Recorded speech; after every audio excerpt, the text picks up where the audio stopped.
Hello guys, welcome back to my channel Shalu beauty parlour. आज मैं आपके लिए लेके आई हूँ आईब्रोज की वीडियो। ये मेरी क्लाइंट है जिन्होंने फर्स्ट टाइम आईब्रोज बनवानी थी। ये मेरे पास आई थी तो इन्होंने मुझे बोला मेरी आईब्रोज मुझे मोटी चाहिए, बट मैं फर्स्ट टाइम बनवा रही हूँ, तो मैं आपके ऊपर ही छोड़ रही हूँ कि मेरी आईब्रोज मुझे मोटी चाहिए और आर्च शेप में चाहिए। तो मैंने इनकी आईब्रोज उसी हिसाब से बनाने की कोशिश करी।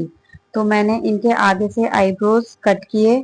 अगर आपके पास भी ऐसा कोई आता है जो आपको बोले कि मेरे को फर्स्ट टाइम आईब्रोज बनानी है बट मुझे आईब्रोज मोटी रखनी है, तो आप क्या करेंगे, आप हल्का सा बीच में से क्लीन करेंगे, कम से कम जो हो सके तो कम से कम। इनको गाइस बहुत दर्द होता है क्योंकि फर्स्ट टाइम इनका आईब्रोज बनाने का टाइम था, तो ये फर्स्ट टाइम आईब्रोज बना रही थी, इसके लिए इनको बहुत दर्द हो रहा था। जब कस्टमर आपके पास आए और ऐसे ही आईब्रोज थोड़ा सुकेड़े क्योंकि उनको दर्द हो रहा था, तो वो थोड़ा ऐसे आईब्रोज ना वो कर ले रही थी, मर्ज सा कर लेती थी। तो आपको उनको बोलना है कि आप नॉर्मल आईब्रोज रखिए, दर्द उसमें कम होगा। अगर ऐसे आईब्रोज रखेंगे तो कट भी ज्यादा पड़ेगा और आईब्रोज ठीक से भी नहीं बनेगी और शेप भी नहीं आएगी। तो गाइज मैंने इनकी आईब्रोज बनाना स्टार्ट किया, सेंटर क्लीन करा हल्का सा और फिर आगे से इनको शेप देने की करी। आपको ऊपर से आईब्रोज कम से कम निकालना है। कम से कम आप अगर आप निकालेंगे ना तो आपकी आईब्रोज उतनी ही निकलेगी जितनी आईब्रोज की आपको नीड होगी, जितने बालों के नीड मतलब मोटा रखने की नीड होगी। तो आपको ऊपर से हल्के हल्के रोए क्लीन करने हैं। रोहे क्लीन करने के बाद आपको शेप आपको अपने आप ही दिख जाएगी। जैसे आप पहला धागा चलाएंगे ना और उसमें रोहे रोए अपने छोटे छोटे बाल जो निकल जाएंगे, उसमें ही आपकी एक गाइडलाइन तैयार हो जाएगी। आपको एक सीधी स्ट्रेट मतलब सीधी स्ट्रेट नहीं, हल्का सा तिरछा आपको आईब्रोज का धागा चलाना है। क्योंकि जब कोई फर्स्ट टाइम आईब्रोज बनाता है ना तो उसकी शेप देने में बहुत इजी होता है, क्योंकि वो फर्स्ट टाइम बना रहा होता है और हम अपने हिसाब से उसमें गाइडलाइन तैयार कर सकते हैं। तो ऐसे ही मैंने इनकी नीचे से हल्के से बाल लिए, धागे में फंसाए और हल्की सी स्ट्रेट लाइन खींचती गई। जिसके घने बाल होते हैं ना उनकी गाइडलाइन बनानी बहुत आसान हो जाती है, क्योंकि उसमें हमें अपने हिसाब से शेप देनी होती है मोटी पतली रखने की।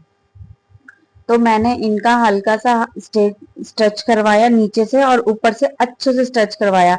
और गाइज आप भी ध्यान रखें कि स्ट्रेच हमारा जो आईब्रोज पकड़ने का तरीका होता है ना वो आईब्रोज में मेन होता है कि हम किस तरीके से कस्टमर से आईब्रोज पकड़वा रहे हैं।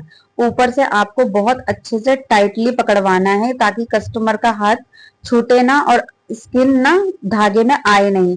तो ऐसे ही आपको थोड़ा थोड़ा करके आईब्रोज बनानी है जिस तरीके से मैं बता रही, क्योंकि आप थोड़े से बाल निकालना फिर थोड़ा होल्ड मतलब रुक जाना, क्योंकि उनको फर्स्ट टाइम में तो बहुत ज्यादा दर्द होता है। जो रेगुलर बनाता रहता है तो उनको तो आदत पड़ जाती है, लेकिन फर्स्ट टाइम जो बनाता है, क्योंकि उनकी फर्स्ट टाइम जो बनाता है उनकी आईब्रोज में थोड़ा स्वेलिंग भी आ जाती है, सूज जाता है और कट ना पड़े, इसलिए आपको अच्छे से आईब्रोज पकड़वानी है और थोड़ा थोड़ा गाइडलाइन बनाते बनाते बाल निकालते जाना है।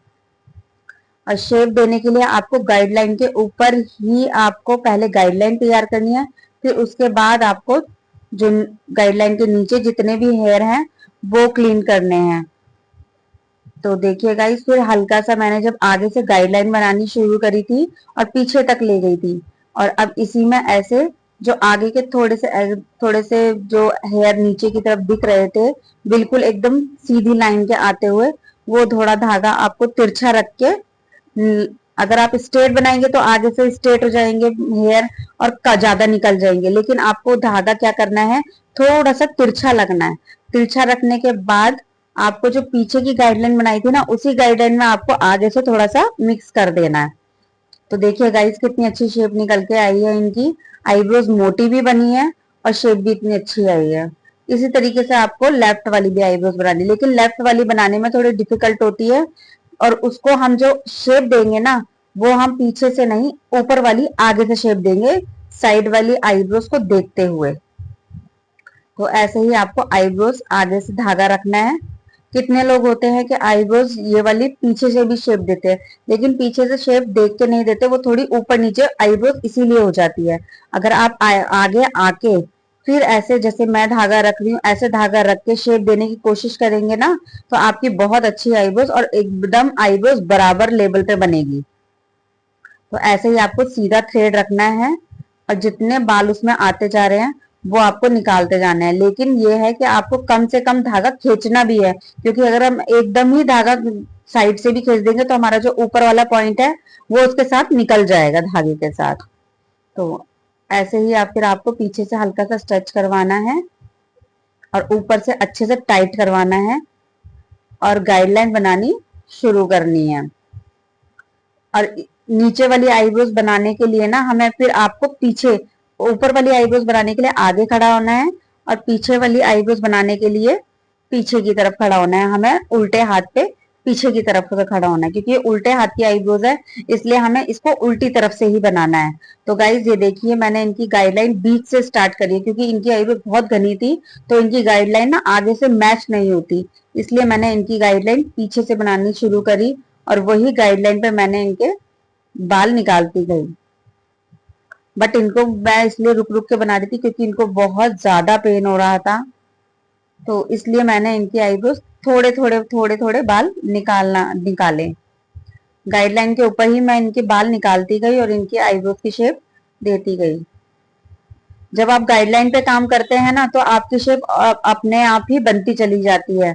लेकिन अगर आप गाइडलाइन के ऊपर काम नहीं करेंगे ना, गाइडलाइन के ऊपर बाल नहीं निकालेंगे, तो आपकी आईब्रोज की शेप जिगजैग आएगी, मतलब शेप आएगी ही नहीं, इससे आईब्रोज खराब हो जाती है। ऐसे ही फिर मैंने ये देखिए, ऐसे ही फिर इनको ऊपर से पकड़ाया और जो आगे के बाल थे पीछे वाली बीच वाली गाइडलाइन से मिक्स करना स्टार्ट करा। लेकिन इसमें आपको क्या करना है, आपको हल्का हल्का थोड़ा थोड़ा थ्रेड चलाना है। अगर आप ज्यादा ज्यादा थ्रेड चलाएंगे ना तो आगे से बाल हमारे ज्यादा निकलने का डर रहता है, इसलिए आईब्रोज आपको बाल ना हल्के हल्के निकालने हैं और जितना थ्रेड हो सके ना सिर्फ उतना ही मुंह से दबा के खींचना है। अगर आप ज्यादा ज्यादा खींचेंगे तो बाल आपके ज्यादा ज्यादा निकलते जाएंगे, इसलिए आपको आगे वाले कम से कम बाल निकालने हैं और आपको बार बार चेक करते रहना है कि आपने कितने, आपके आपके थ्रेड से कितने बाल निकले हैं, तभी आईब्रोज एकदम लेवल में बनेगी।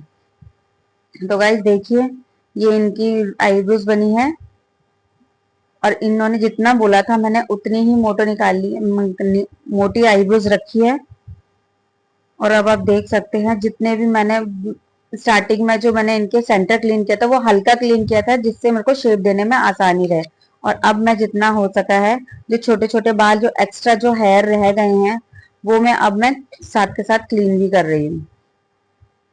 अगर आपको थोड़ा मैच, अगर आप